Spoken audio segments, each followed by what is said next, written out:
Hey, sweetheart. I'm here at my mom's place, and things are not looking good. The house is a mess, and she's been struggling for the past few days. She's hardly talking, and I can sense that my father's passing has hit her hard. It's tough to see her like this. I suggested going out and doing something, but she wouldn't even budge from bed. It's been a few weeks since we lost Dad, and I hoped she'd at least start to feel a bit better.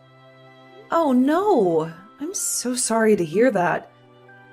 It must be incredibly challenging for her. Maybe I can whip up something hearty and bring it over? We can all share a meal together. I'm sure it'll help alleviate some of her loneliness. Yeah, I appreciate you suggesting that. The idea of reducing her loneliness has been on my mind. I've actually been contemplating asking Mom to stay with us for a little while, just until she starts feeling better. Besides, having her around might help with keeping her mind off things. The house is full of memories of Dad, and I think it's best to give her a change of scenery for a while. Oh, absolutely. If you think it's what's best for her, then we should definitely have her stay with us for a while. Being close to you will undoubtedly lift her spirits too. Thanks, honey. I'm really grateful for your understanding. No worries at all. I'll whip up some comforting dishes, and when you guys get here, we can all sit down for a heartwarming dinner. I'll also get a room ready for her. Thank you. You're amazing. I'll be there soon. Oh, you're such a caring son, honey. I'm so glad you're willing to take care of your mom and make her feel better. Hey, Lillian. I need you to help me buy something. Hi, Sandra. Yeah, sure. Do you need anything from the grocery store? I'll get it for you when I pass by the store soon. Yes, Lillian.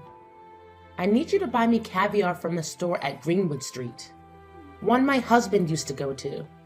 Just mention his name and they will know what it's for. Remember, I don't want the one in the brown tin because they're cheaper and not something my taste buds would like. I want you to get the one in a small blue tin that is my favorite caviar. I want you to get 3 of them alongside some freshly baked bread. Remember, just a blue tin, as it's the only one that would suit my taste buds. Anything else you buy will go into the trash. I'm sorry to ask, but may I know how much this caviar would normally cost? They sound extremely pricey. They're around $250 for one tin. 3 of them, please. $250? I'm sorry, Sandra, but I'm afraid I can't afford to spend that much money on caviar. Me and Mikey are saving money up for the baby. And we're planning to renovate the baby's room before he's born, too. Are you saying that you won't buy me caviar then? Do you have any idea how much I've been wanting them? Are you joking with me? Is this how you treat your mother-in-law? No, it's not like that. I'd be more than happy to get you whatever you like. It's just, caviar is a little bit too expensive for my budget. We don't have that much money. Even Mikey is struggling with his business. Oh, what a sad life I'm living. My husband, who I love dearly, who can take care of me so wonderfully, has passed away and nobody seems to care. My poor son is married to someone who can't even think of me as her own mother and buy me the things that I want. My wonderful husband brings me home caviar every week, and we would eat it together for breakfast and laugh together watching the television. Oh, how I miss my husband. God, oh God, why is my life so difficult? I can't even get anything to remind me of my husband anymore, because my daughter-in-law can't even afford it. Why didn't God just take me away instead of him? He was a good man. He deserves to live. I should be the one who died. Sandra, I'm so sorry. I don't know that it was something that you and your husband used to do. I didn't mean to make you feel this way. Oh, please don't say that. Michael needs you. He can't lose you after losing his father. I'm so sorry I made you feel this way. Look, let me see what I can do. Perhaps I can push certain plans for the baby. Don't worry about it. Would it be okay for me to purchase only one? Do you not get it, Lillian? 3 is the right number. My husband would bring 3 packs per week for us to eat. Why are you trying to ruin a tradition? Just because he's dead doesn't mean I should forget about it. No, that's really not what I meant, Sandra. Don't worry. I'll try to see what I can do and get you the caviar. I'll see you at home. You better come back with those. Or else, what is the point of me living in this house if it only brings me nothing but misery? Hey Lillian, where are you? I called you so many times and you haven't been picking up. Are you avoiding me or something? Hey, Sandra, I'm so sorry. I left my phone in my car when I went in the store. I really wasn't ignoring you. Is everything okay at home? Is there anything that you want me to bring home? I can bring home some lunch and we can eat together. If you haven't had anything yet for lunch. Yes, lunch would be great. I need you to buy me the pastrami sandwich from Big Mike's Diner. I want one without any extra sauce. For the cheese, I would only want Swiss cheese and provolone. I like only 2 slices of tomatoes, no less or more, as that's how my husband used to do it. Big Mike's Diner? As in the one that's 2 hours away from here? Yes, where else will they be? Stop asking pointless questions and go get them for me. Don't mess up the order. Listen, Sandra, I'm sorry. And I'm not trying to be rude, but I don't think I can drive 2 hours to get the sandwich. Maybe we can ask Michael to get it in a time when he has free time. I have a doctor's appointment in an hour. If I get the sandwich, I won't make it to my appointment. I don't care about your doctor's appointment. You can do that anytime. Can't you reschedule? I really want the sandwich and I don't want to wait for another day just to eat them. I'm sorry, but I really can't. I can't just simply cancel my doctor's appointment. I need to check on the health of the baby, your grandson. Plus, I don't think it would be healthy for me to be driving that long when I'm 7 months pregnant. Excuses after excuses. Don't be such a baby. When I was pregnant with Michael, I did all sorts of things and I am doing fine, and so is he. I know this is just one of those excuses you make so that you can make me more miserable than I already am. Why is it so hard for me to get the sandwich that my husband used to get for me? It's one of the memories left of him that can help me go through the day when things get hard. My husband would never make excuses like you. My poor son, Michael. I wonder how he survives living with you all these years. God, why won't he just take me away? I want to be dead with my husband. I don't want to live here with this horrible woman. Sandra, please don't say that. That is not true at all. I have nothing against you, and I would never want to make you miserable. Please don't wish death upon yourself. Look, maybe I can go tomorrow. I'll be freer then. No! I already told you. I want it today. I've been thinking about it non-stop today. Are you trying to torture me by making me wait another day? My husband would never make me wait for things I really want. Oh God, why can't you just take me away too? Fine, Sandra. I'll cancel my doctor's appointment and I'll drive to the restaurant to get you the sandwich. Please stop wishing that you'll die. Michael would be so heartbroken to hear that. Be quick. Don't waste my time. Hey, Sandra? Were you at home all day yesterday? Yes? What is it now? Are you accusing me of stealing things in your house? What? No, that's not what I'm trying to say. I just want to ask you regarding the baby's room. You've seen it before. When you first came, we painted it blue because the baby's a boy, and we thought it would suit him. We even put up a lot of different toys that we thought the baby might like. You know where I'm going with this, don't you, Sandra? The color is hideous.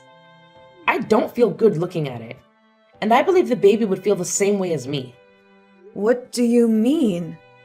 The blue color of the room that you painted? It's hideous. It really doesn't suit the baby. It's better off with the current color. I love it more this time. So it was you who changed the color of the room without our permission. I'm sorry that I have to say this, but that is very disrespectful. That's my baby, and I deserve to know anything before you make changes to anything. Plus, this is my house. Just because we let you stay here doesn't mean you can make all the decisions that you like behind my back. Oh, I didn't know. I have to be asking permission to make changes in the house that my son lives in? What a disrespectful thing to say to me without me raising my son to be like the man he is. He wouldn't be here to be the good man for you. You should be more grateful that I even agreed to stay here. I don't understand what you're trying to say. I've been kind enough to let you stay here while you've been dealing with this death. And you're ruining it. How exactly am I ruining your healing for you? My husband hates the color blue. It reminded him of the big blue house he grew up in. It was an abusive household. We ensure to always eliminate the color blue from our house.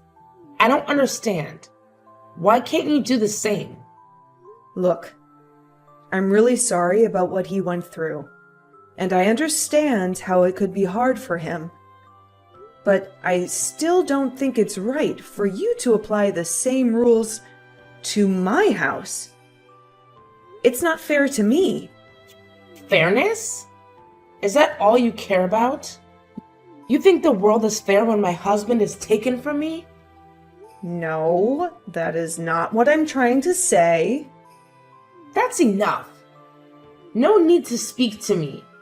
This conversation is making things harder for me, and I don't want to deal with it. Michael, we really need to have a serious conversation about your mom. I've already had an earful from her. Is it true that you told her she needs to ask for permission for everything? That seems pretty harsh, especially given what she's going through right now. Look, I completely empathize with what she's dealing with. But it's disheartening that I'm ending up as collateral damage in the process. Have you had a chance to hear my side of the story? She's been trying to take control of everything that I'm doing. You're making this much more complicated than it has to be. She's my mom, and I really need you to refrain from speaking about her like that. I'm just asking for a bit more understanding of her situation. She's navigating through a lot, and I'm hoping you can cut her some slack for a few more weeks until she gets back on her feet. Fine. I'll do it for you and out of respect. But I hope you realize the challenges I'm facing in all of this. It's going to be Benedict Arnold Jr. Sorry? What are you referring to, Sandra? The child, of course. What? Are you talking about my baby? My son? Who else would I be talking about? The name of that child would be Benedict Arnold Jr. Wait, what are you trying to say? Sorry, Sandra, but that's not what I'm naming the baby. Mikey and I have already discussed the name. We will be naming the baby Harold, after my father, who did a lot for me growing up. I disagree. He should be named after my husband. Your second child can have your father's name if you want to, but the first one should honor my husband. This is our grandchild, after all. This is my father's first grandchild as well. If you like, we can put your husband's name as the baby's middle name. That's all I can offer to you. That's what I can agree with. Middle name? Is that all my husband is worth to you? All he ever wanted when he was alive was to have grandchildren. But you took too long to get pregnant. Now that he's gone, I want to at least have the child named after him. Is that so hard? At least your father is still alive. Isn't that enough for you? You know I have issues that made it hard for me to get pregnant. It's not like we did it on purpose. You think my father would only be appreciated when he passes away? I'm sorry, but it's not possible. I will not change the name of the baby just because you asked me to. You have no say. How rude of you to speak to me that way. Michael will know about this. You are being super disrespectful. That's not a way to speak to your mother-in-law. You know I'm still grieving. Sandra, I understand you're grieving. But my decision about the baby's name is not up for negotiation.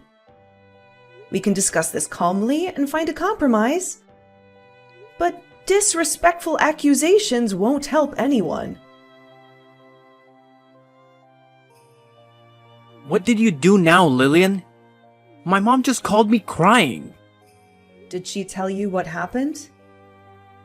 Is it another made-up story on how I'm the villain who disrespected her and her grieving period? I already told you not to speak about my mom that way. When will you learn?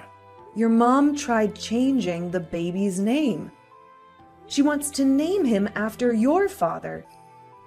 We agreed we would name him after my father. Why is it such a big deal? Just change the name to Benedict Arnold Jr. as she asks. We will name the second child with your father's name. Isn't that easier than arguing non-stop? Are you kidding me? So you just stick to whatever your mom has to say? I told you, she's going through a hard time. She's trying to hold on to as many pieces of memories as she can of my father as much as possible. You won't understand. Why? Because my father is still alive, and therefore I should never appreciate him, and I should only care for yours because he's already passed? Let's be real. You never really cared about your father anyway when he was alive. Are you expecting me to do the same? How dare you say that to me? You're being overdramatic. How could you disrespect your mother-in-law just because you want things to go your way? Of course I want things to go my way. This is my child. I'm done talking to you. Unless you calm down and come to your senses, then don't speak to me. Gladly.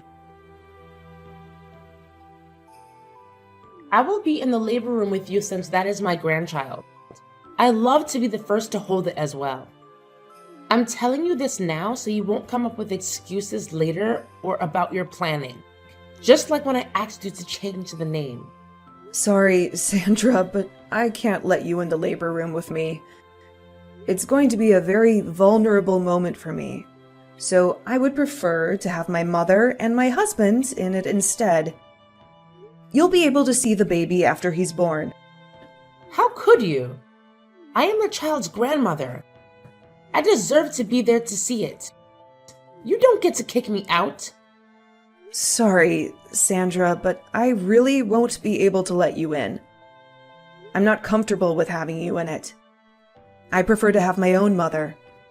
I know what this is all about. You're still hating on me because of what happened. Look, Sandra, I don't care about those anymore. I forgive you for changing the baby's room, for making me do things that are too hard for pregnant women, and for trying to change the name of the baby. I want to give birth without all this negativity. Oh no, it's not that. You're mad at me because your husband loves me more than he loves you. What? I never thought about it that way. Of course you did. You've always been the jealous kind. You are always so visibly upset that he would choose me over you.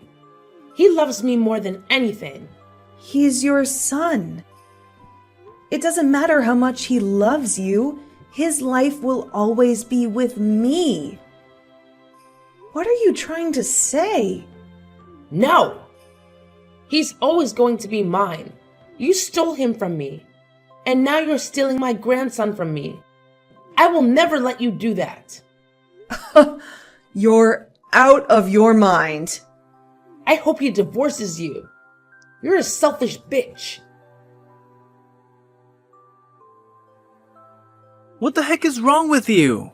You made my mom cry again. What did I even do wrong? Your mother is obsessed with you and our baby. What the heck does that even mean? You're losing your mind, Lillian. I'm carrying our child. And I've been so stressed since your mom came to live with us. And the hell that she put me through. You never cared. You always sided with her, even though it's obvious that she was wrong. How dare you? She's going through a lot. Enough with that bullshit. None of you guys cared that much about your father when he was alive. I was the only one who visited him. Your mother hated him. Why are you pretending like you don't know that? Don't you dare speak about my parents that way. They were in love. They were perfect together. You are out of your mind. How dare you? You don't belong in this house. No one should disrespect my parents that way. That's it. I'm done with you. We're getting a divorce. I will gladly leave this house if it means I don't have to deal with you or your mom anymore. What are you even doing? Moving all your things into my house and locking me out? You don't deserve to even step your dirty feet in here. Come back and take all your things with you. Sorry, you mean my house? Can you please stop trying to open the door? Or else I'm going to have to call the police on you. Please leave. Are you out of your freaking mind? This is the house that my husband and I have been living in forever. It's my house now that he's dead. Get out and let me in. How do you even have the key? You thief. Oh, you must have not heard. Heard what? Get out. Your husband wrote to me on his will that once he passed, this house would be passed down to me. You don't get a cent of his money. You can stop pretending now, Sandra. You never cared for him. You were abusive to him. You even brainwashed Michael to hate him. Initially, I thought it was guilt that changed you, but I figured it out. It was all an act. You don't care that he died. You only care about his money. What? That's impossible. Why would he give it to you and not me? That's ridiculous. Is it though? I took care of him like he was my own father. I cared for him more than you and Michael did. Oh, that poor guy. He died knowing that you are all going to be chasing his money. If you have any issues with the will, please contact his lawyer. They will explain everything to you. But for now, please leave me alone and leave my property. Or else I'll call the police on you. Wait! No. Lillian, listen. It wasn't an act. I do care for him. I care for you too. You're the best daughter-in-law. I'm sorry for everything. I knew you would say this. Enough! And leave my property. The police are on their way. Honey, I'm really sorry. How did I ever miss this? You are just like your mother. Even your apology disgusts me. It's all about money, isn't it? No! You know how much I love you. My mother, she got into me. But I know better now. I know better now, too. I know not to trust someone like you and your mother. Leave. A few weeks after that, the divorce between Lillian and Michael is finalized. Lillian was able to get full custody of her baby, and she was also able to live comfortably, thanks to inheritance that her father-in-law passed down to her. On the other hand, Sandra was still in disbelief that her husband didn't pass anything to her because of his will. She even tried breaking into the house a few times, but was caught by police. As for Michael, he has been struggling a lot after the divorce, as he realized how true the things that Lillian has always said about his mother are. But yet, he is still stuck with her, as she has nowhere to live. Both grew to hate each other and blame each other for the misfortune.